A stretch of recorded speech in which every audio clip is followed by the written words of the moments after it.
Ito na yung pagkakataon na mapuntahan natin ang Marawi City. Dating nakikita lang natin sa TV, ngayon ay mismong mapupuntahan na natin bago mangyari ang matinding ride. Ito muna. Dahil sa sobrang excited ko, alas 3 pa lang gumising na ako para linisin ang aking helmet. Pagkatapos natin i-prepare ang ating helmet, ang motor muna natin ang pinaandar para makaalis na tayo ng maaga. Pagsapit ng 3:30 ay nagpagas up na rin tayo. Unang full tank natin ay nakabayad tayo ng 259.32.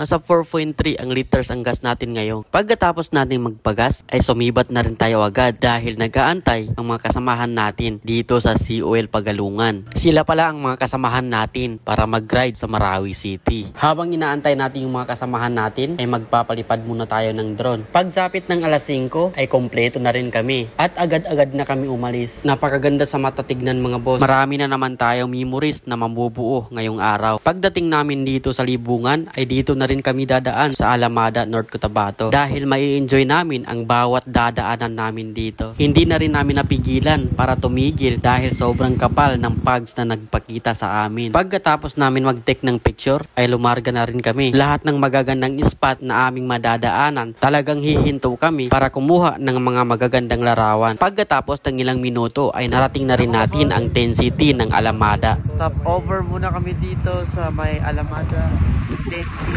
dahil lahat ng magagandang spot na aming madadaanan papaliparan namin ng drone kasi yun naman yung kukunin natin dito, gumawa ng magagandang memory. Dahil madaling araw tayo umalis ng bahay, halos lahat kami wala pang kape. Kape po! Habang kami ay nagkakape, ay ini-enjoy na lang namin ang aming view, kasabay ng malakas ng hangin. Pagkatapos namin magkape at magpahinga, tumuloy na rin kami agad dahil sumakto sa atin yung panahon, hindi maulan, hindi rin mainit. Ini-enjoy na lang namin ang biyahe. Dating nagra-ride lang tayo mag-isa, ngayon marami na tayong kasama. Pagkatapos ng ilang minuto na biyahe, ay narating na rin natin ang Banisilan. Part pa rin ito ng North Cotabato. Ito na yung pangalawang gas natin mga boss.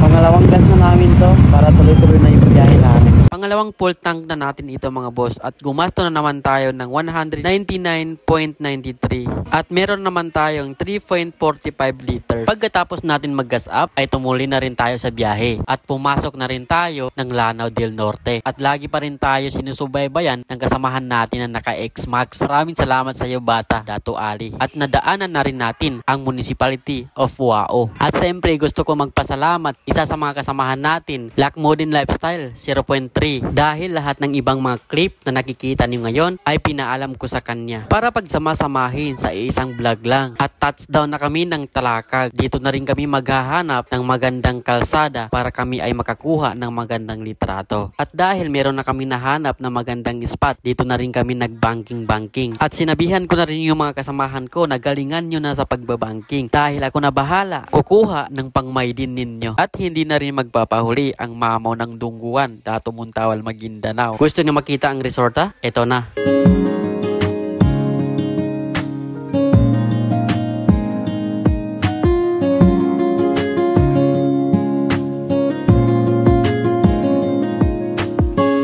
Ito na ang hindi namin inaasahan na mangyari sa amin, na maabutan kami ng malakas na ulan sa gitna ng kabundukan. Ito ang mga dapat yung abangan sa part 2.